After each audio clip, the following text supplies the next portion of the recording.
The most expensive mistake service businesses make with follow up. The most expensive mistake service businesses make with follow up is thinking it's finishing after the first response.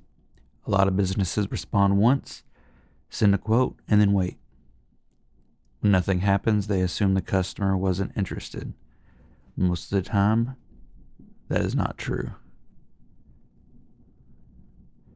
I've had it to where when I first started my business, before in the past, I was trying to create ads for like affiliate marketing, stuff like that, to where I didn't really have to do much because I worked a 9 to 5 and at the time, and I was trying to get into another way to create a source of income.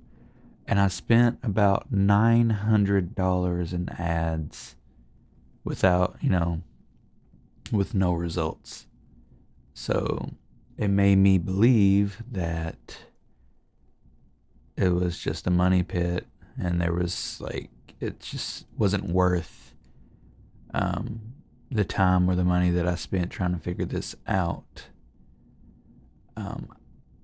I never got a lead at all until I started learning more about Facebook ads for local businesses. The affiliate marketing side, there are two different animals, but when it came to local service businesses, I was putting in lead ads, which I would get some leads, but the same thing would happen to where I would get the lead and there would be no conversation at all other than here's the price and that's it. At first, actually, I didn't even know what to do with the lead. Like, I didn't even reach out at all. It's like I saw it and I was like, oh, cool, somebody signed up. And it was like, I didn't do nothing. It's like, okay, people are interested. That's nice. Moving on. So having these automations in place pretty much forces you to reach out to these leads versus looking at your phone and saying, hey, there's a lead, and walking away without even reaching out. And as a new business owner, you might be like, you might relate to that, or you just might think, why did he do that? But it's just something that I did until I started putting these automations in place. Moving on now. Follow up isn't about chasing people, it's about continuing a conversation that's already started. Customers get busy, they get distracted, they talk to multiple companies. Silence doesn't mean no, it usually means momentum was lost. A lot of the times, whenever I put out the ad, get the lead, the first one usually does not get the job. It's the follow up. So the first message gets a lot of jobs, but usually a lot of them come from the follow up as well. So after I send them the message, there will be crickets, and then after the next day, they'll say, "Yeah, I am wanting to get this done."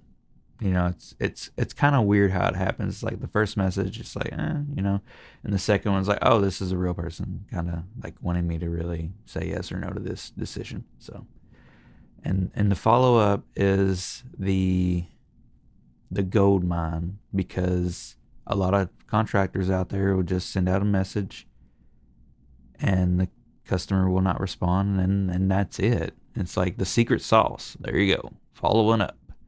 And this is where jobs actually slip through the cracks, not because the price was wrong, not because the service wasn't good, but because there was no clear next step after the first message. This is so-and-so with such and such company. Cost for this service, which you've already vetted for through Facebook, saying, do you need this service? Yes. They reply, yes. When was the last time you had this done? Yada, yada, yada. So you already had them vetted to where you can just ask them the simple question after they sign up saying, price for this is this. If you're interested, please let me know if you're interested. And there you go. You put it in their side of the table for them to respond. If they don't respond, You say, hey, I just wanted to make sure you got my first message. Please let me know if you're interested. And then a lot of the times they'll say yes. And it seems like even in the message, like, oh, I just, I got busy. Sorry about that. Yeah, I want this done. So a simple follow-up system doesn't need to be aggressive. It just needs to exist. Someone checks back in. Someone confirms the quote was received. Someone keeps the conversation alive. That alone saves jobs. Most businesses don't even realize they've lost. The mistake isn't forgetting once. The mistake is relying on memory instead of a system. Just like I said earlier, is like I didn't even feel like reaching out. Having systems in place, emotions don't matter. When follow-up depends on remembering, it eventually fails. Not because people don't care, but because they're busy. That's why follow-up should be treated as a system, not a task. Once it's built into the process, it happens automatically. No stress, no guess, no chasing. Which is awesome. Because I had that. That's what I've been trying to talk about, is like, there's no emotion behind it. It's automatic. I don't have to be like, well, I don't feel like reaching out to the customer. And it happens a lot whenever you're busy too. You're like, I'm exhausted. I don't really feel like working tomorrow. And it happens a lot. And but having these automations, it helps. And whenever you get these jobs, you feel good as well. It's like, okay, the system's working. I'm getting more work. Everything is awesome. This is the first place service businesses should focus before adding anything else. Because follow-up protects the work you already did to get the lead. That's how I think about systems in practice. I use GoHighLevel for this. The link is below in the description. It's a 14-day free trial. And it's an amazing system, and I'm going to keep saying it's amazing until something else comes up. But this is